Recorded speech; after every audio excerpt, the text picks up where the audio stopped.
Jack and Grace is a year old and it has been an absolute whirlwind. And we wanted to take this opportunity to pause and reflect, answer your questions, and give ourselves a bit of a time capsule to look back on in 5 years' time and see how naive and wrinkle-free we were. I mean, this is my idea, isn't it? You don't really want to be here.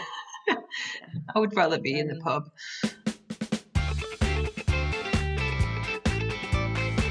Okay, so Sapna asked us, what skills do you have but had always undervalued until you started your own business? Just having a kind of open mindset, a growth mindset, and having a can-do kind of attitude and challenging and going for it and not being afraid to kind of test something out, and if it doesn't work, kind of learn from it and move on. It's just having that kind of let's get on and see definitely. what happens kind of approach.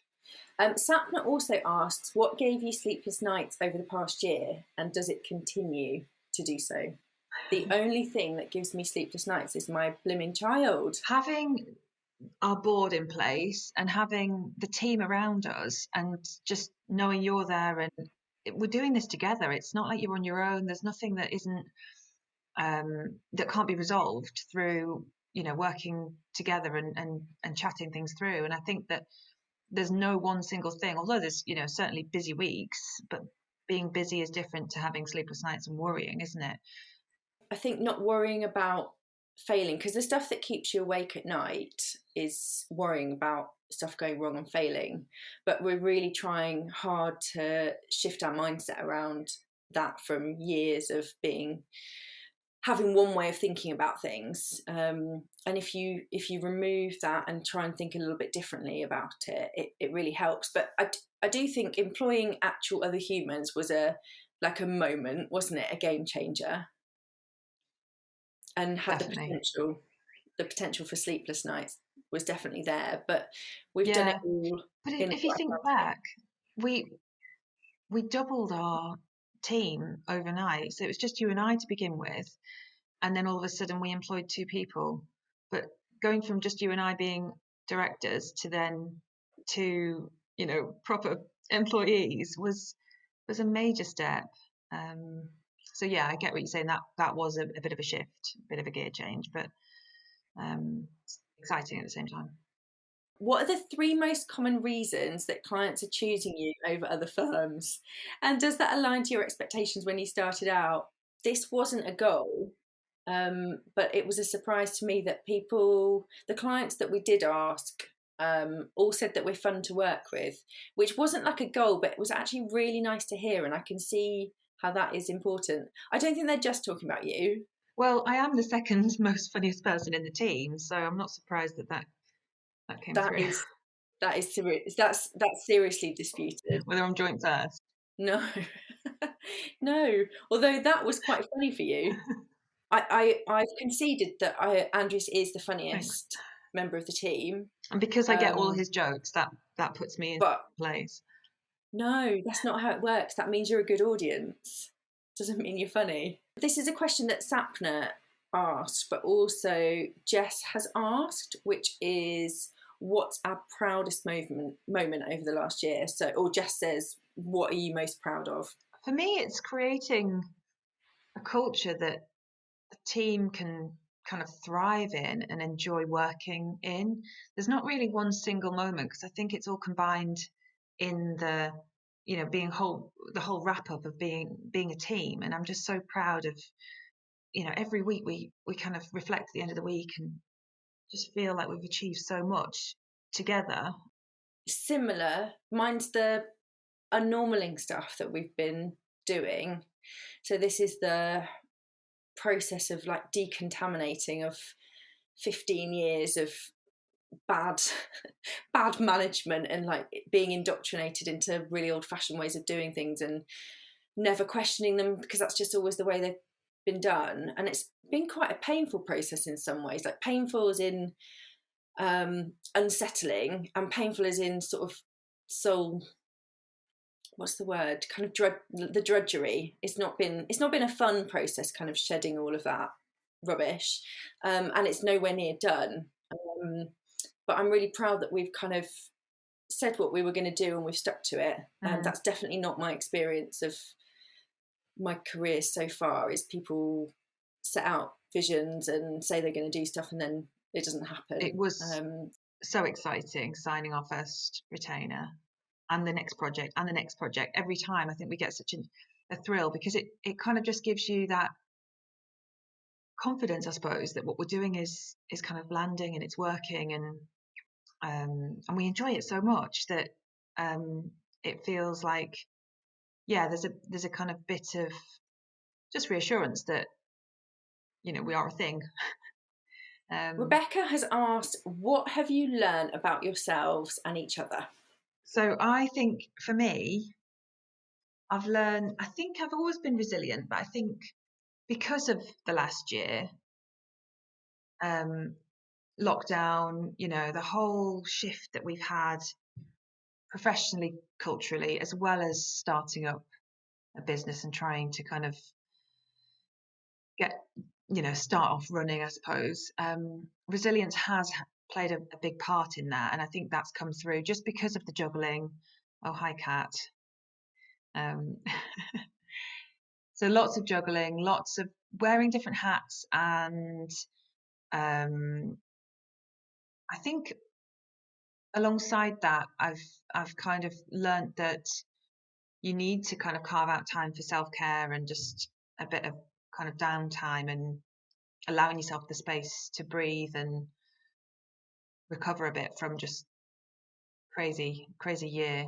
And what have I learnt about you? I mean, the most stressful thing that you do is have a to-do list, but then just like pick stuff that you want to do from the list.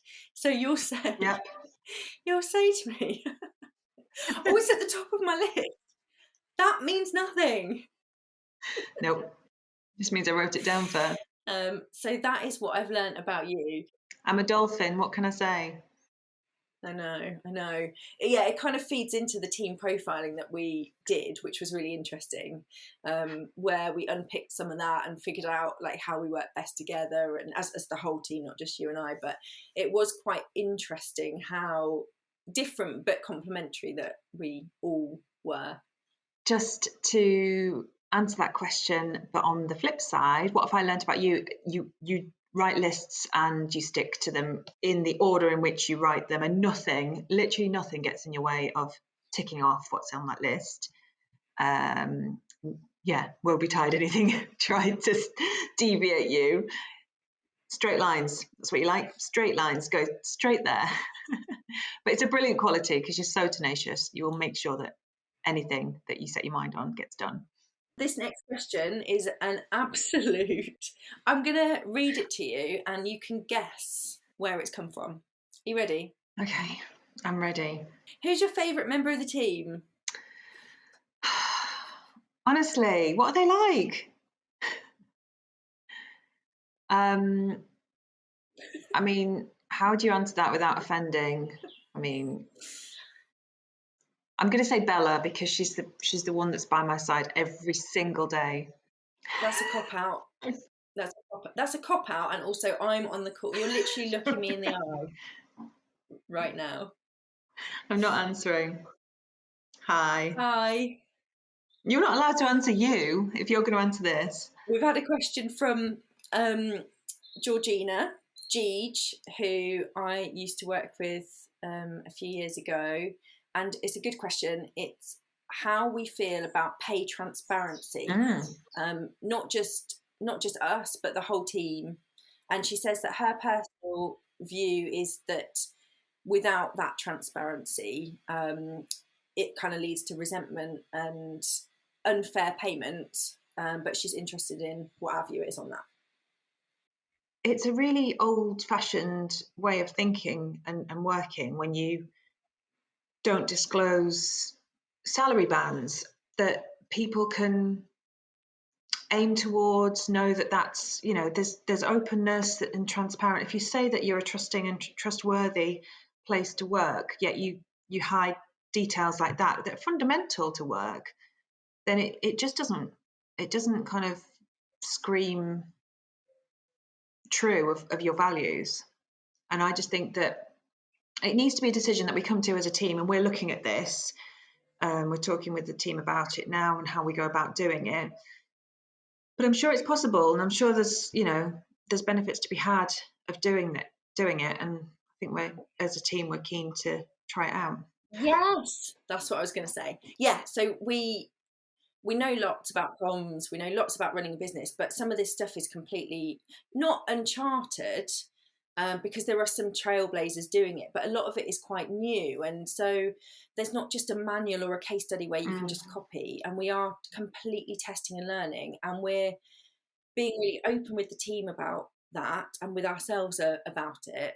But it is going to be, there's going to be points where it's rocky, and stuff that we try isn't going to work. And the team are probably going to get a bit fed up with us trialing stuff and bringing in something new and adjusting. But it's really important because we're not just kind of copying stuff. We are forging a new way of doing things. And the stuff we're talking about, I don't even think is that radical. I think we could be more radical. Maybe when we look back on this in 5 years, we will have been more radical. But we're talking at the moment about making the pay bands kind of openly accessible on a shared drive for anyone to access anytime.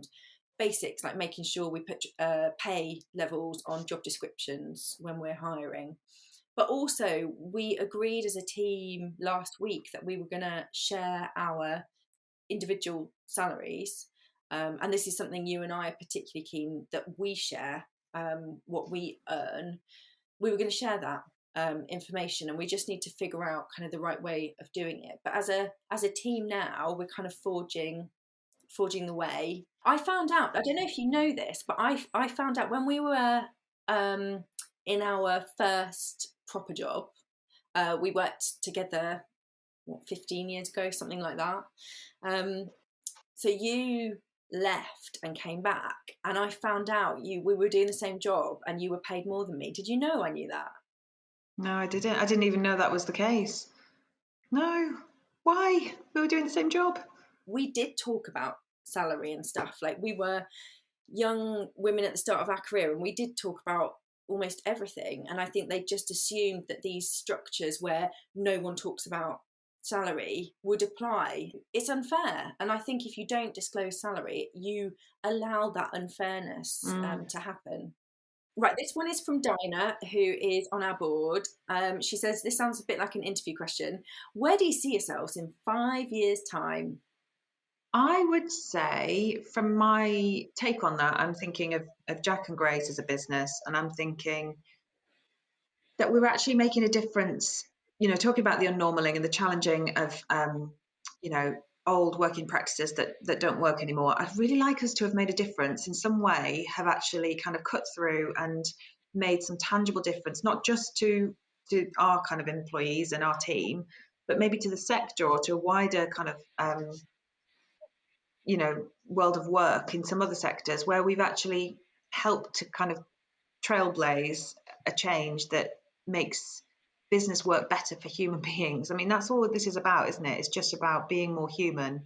Really would love people to be pushing us to be more radical, and I don't think you and I are actually particularly radical. Yeah, it's just that we work in a sector that is so backwards that every tiny thing we're suggesting feels radical, but actually we're not. So I'd love people to be pushing our thinking more. What makes us good partners? It's from Jess. We work well together in that we are, like, we trust and respect each other, and I think they're fundamental characteristics of any partnership. We also have like complementary styles that, for instance, you're the day shift, I'm the night shift. You're the lark, I'm the owl. We blend quite a unique skill set from a comms and marketing perspective. So I'm kind of bringing more marketing skills and you're bringing more comms and behavior change. And I think that's quite a unique kind of melting pot to bring to our clients, actually. When we started out this venture, we were both operating under the delusion that we were really similar. And although we're similar in some things, so we sat in a cafe back in December 2019, and we came up with that list, like the absolute rules before we'd even decided whether or not we were going to do this. We had that list of like 10 rules, and we were so aligned on those things. Like it was stuff like, if we want to have if either of us or anyone in the team wants to have a child, we will make sure that they're supported rather than just, being rubbish, which is what so often happens. We will always make sure, like if it stops being fun, then that's a red line. We had red lines, didn't we? And always being upfront and open and honest about money, all of that stuff. And we really, really were so unbelievably aligned on those things. And I remember thinking some of them, well, this, if we don't agree on this, this is a deal breaker. But amazingly, we just aligned. And I think from then we thought, oh, well, we're really similar. But actually the way that we work and approach stuff is completely different. But I think that is a strength, and actually does benefit. It makes a much better partnership because we think so differently. What's one crazy idea you'd like to accomplish with Jack and Grace? We've set really strong foundations, and we've got an eye on what that future looks like. We've just got a bit of a gap in the middle of how to get there. But I think as long as we're growing sustainably, steady and sustainable is kind of the way that we're setting our growth path, then I don't see why it's not possible. If we suddenly just, leap towards one single thing that we think is the, holy grail at that moment in time, then you take your eye off all of the other elements of the business. Then that's when things start falling over. All of that, yes, but I would also really like to change the law on something. Go on, you're going to say something really wacky that we've not discussed yet. No, I haven't got anything that we haven't discussed, I don't think. But you haven't decided which law you're wanting to change yet. Well, something around the way work, I just think change is too slow when it comes to the way that work ought to be arranged, in my humble view. And there was a piece out about the shared parental. I mean, it just doesn't work. And I think having better access to shared parental leave is how you change the world, actually, because unless you understand that, like, how hard it is to bring up a child and do those early things, I think you'll never get kind of full equality. And we've seen that in lockdown, things have gone backwards, not forwards. So I think that is a real key thing to unlocking stuff. What's the strangest thing that's happened to you in your first year? 100%. Turning down work. I mean, it's the most bonkers thing when you say it out loud. But we've turned down a fair few opportunities, leads, conversations that just haven't aligned with what we're about. And we've really stuck firm with our commitment to our purpose and making sure that our clients fit with our ethos and our kind of way of working. And I'm really proud of that, because if you can't do that in your first year, well, if you can turn down work in your first year, I think you're staying pretty close to your why in your heart, don't you think? Yeah, it is. That's a really good answer, actually. I hadn't thought of that. So maybe it's not as scary as we thought. I don't think it's ever been scary from the perspective of sharing that news with a client. It just feels an odd thing to do when you're setting up a business to turn down work. Fundamentally, we've got to, for the business to thrive and to do all of the things that we really want it to do as a vehicle for change and for kind of creating that culture that we've talked about. We need some income, and to turn down work in your first even just few months. I mean, I remember vividly that first project that we, the one we deliberated over it because it was a really good client, but unfortunately just not the right fit for us. And we had a really kind of strong conversation about that, didn't we? And made sure that we were not shooting ourselves in the foot in such early kind of days. But it was important to us to make sure that all of our clients, they choose us, but we also choose them in some ways, because we have to stay true to the values and the kind of ethos that we set out right at the beginning, why Jack and Grace exists. Me too. I think when the chips are down that it's easy to have principles until things get tricky, and I think it's when things are difficult that sticking to it. But I would 100% rather fail. Like, all of this is a test and learn, and I've always been told that it's not possible to earn a living only by working with clients that have a positive impact. It's just not possible.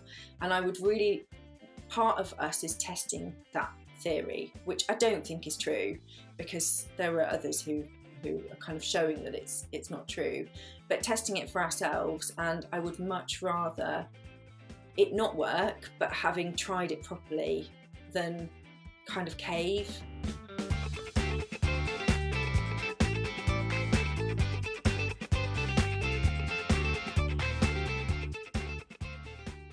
Should we go to the pub now?